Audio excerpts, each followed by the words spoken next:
Thank you, Mr. Chairman.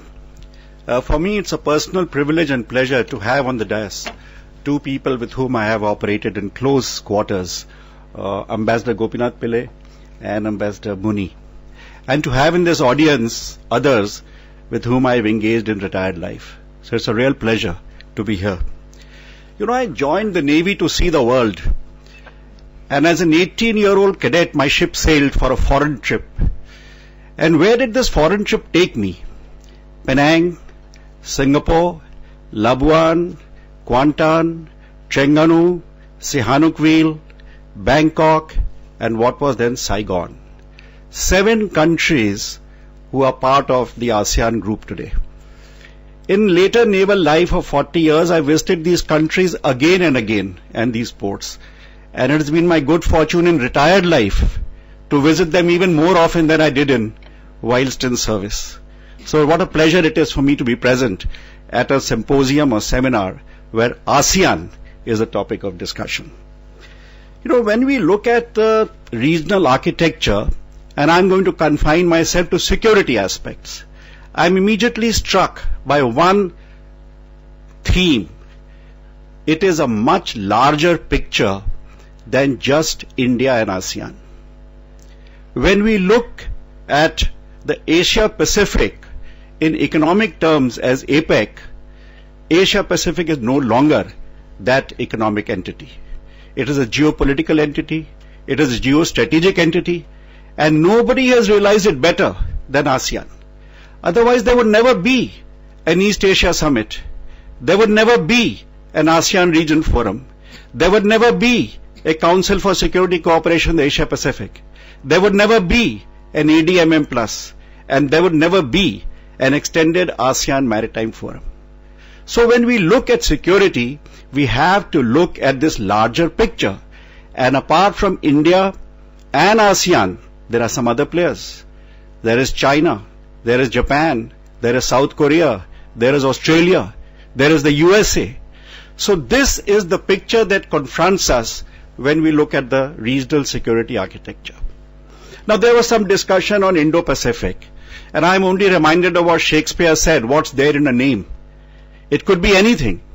But one thing is clear, that whatever be the security scenario, it is well beyond the Western Pacific.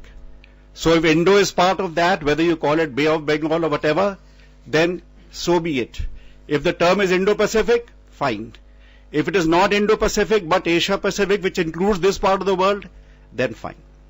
Now who are the players in this area? Clearly ASEAN are the players, the main players, 10 of them. But let us not forget that 4 of them are littorals of the Indian Ocean region. Myanmar, Thailand, Malaysia and Indonesia. Actually I would call it 5th, because Singapore at the very edge of Malacca Straits could be counted as an Indian Ocean littoral. How about India? It is an Indian Ocean player, but 1/3 of its overseas trade passes through the West Pacific waters. $300 billion last year. So it is not possible that it can be excluded from any consideration of whatever happens in the Western Pacific. China is a player, Japan is a player, the energy lifelines run through the Indian Ocean. So how is it possible to say that they are not part of the Indo, that they belong only to the Western Pacific? There's Australia, it is a littoral of the Indian Ocean, it is a littoral of the Pacific. So when we look at this scene, we have to understand the larger theater that we are talking about. Clearly in this theater, ASEAN is a key player, because apart from everything else, it is located at the connecting point between the two water spaces. And India and Indonesia is one of the key players in this security scenario.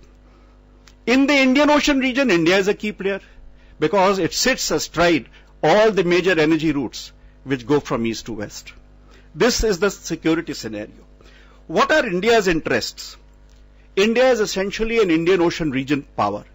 Its capabilities lie here, its responsibilities lie here, its interests lie here, its concerns lie here. But as I said, it also has an interest in the Pacific part of the Indian Ocean. In what are its interests in the Western Pacific? I think only 2. One is commerce must move safely at sea. And 2, international laws must be adhered to. All must know what are territorial waters and agree to those territorial waters. And all must know what is exclusive economic zone and adhere to exclusive economic zone. If these two conditions are met, everything is fine in the Pacific part. What are our concerns? In the Indo part, if you look, the concerns are non-traditional. Piracy, whether first in Malacca Straits, then in Gulf of Aden, maritime terrorism, USS Cole, French tanker Limburg, oil terminals Basra, and the mother of all maritime terrorisms, the Mumbai attacks of 26 November. Then there is pollution, then there is tsunami and natural disasters, and we all saw what happened in 2004. But all these concerns are in the non-traditional sector.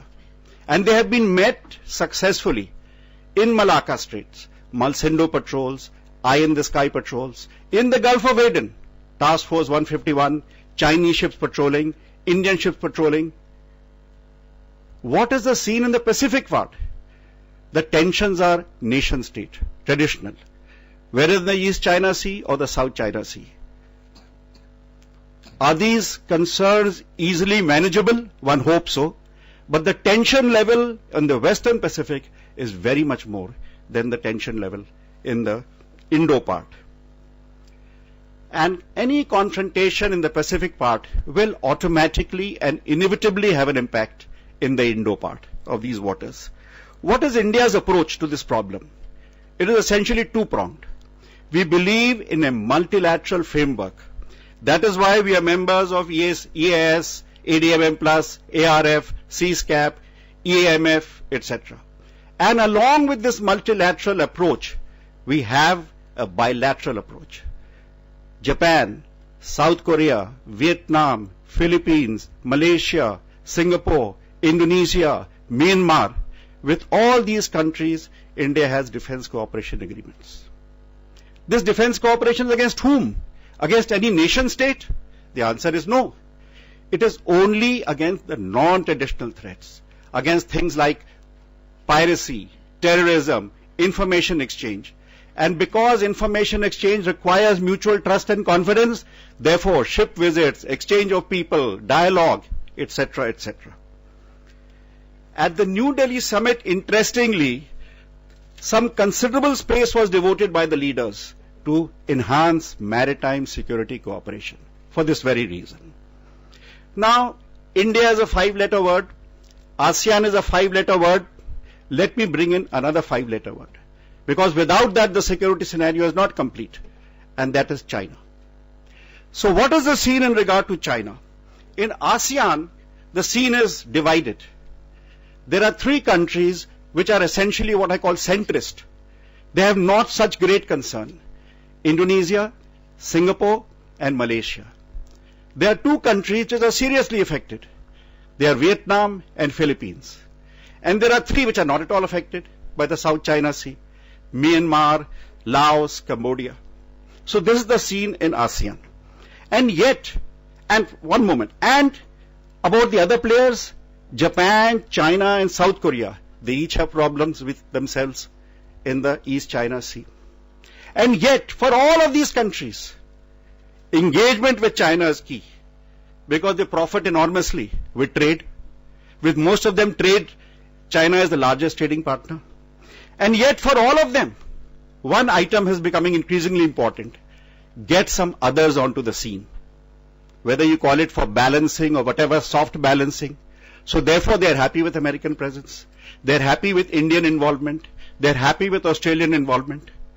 This is the security scenario, and India is part of this accepted scenario in terms of balancing. So what is there between India and ASEAN in common in regard to this 5-letter word called China? Both want to, need to, have to, must engage China.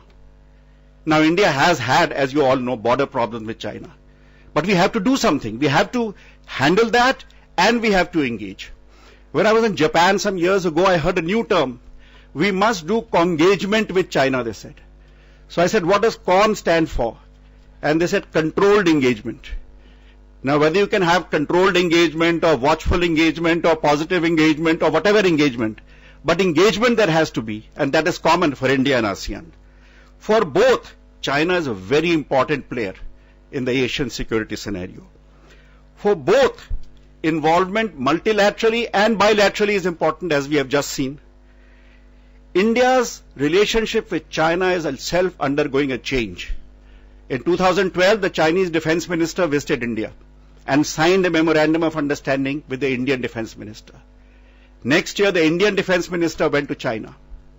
Some discussions have begun. In the Army, some joint exercises have been held. In the Navy, some joint exercises have been held. And at a personal level, let me tell you that my involvement in this relationship is very personal. Because next month, the Chinese are having an international fleet review at the port of Qingdao. The Indian contingent is represented by a guided missile destroyer. And the captain of that destroyer is none other than my own son. So therefore, this relationship is likely to blossom. Let me now simply say, therefore, what is the approach that we need to adopt in the entire security scenario? I have an 8-point program. We have to engage China in whatever way. Yet, we are comfortable with US presence. Point 2. We must settle East and South China Sea disputes peacefully. Otherwise, that has an impact on India's interests. There must be safe movement of commerce. Next, there must be adherence to international law. Next, soft balancing through multilateral and bilateral networks for generation of mutual confidence and trust. And I must leave the last point to the maritime world because I am, after all, a naval officer. And that is enhance maritime security cooperation. These are, in my view, the 8 elements on which India and ASEAN must operate together to enhance the security interface in whatever, Indo-Pacific, Asia-Pacific or whatever. Thank you, sir.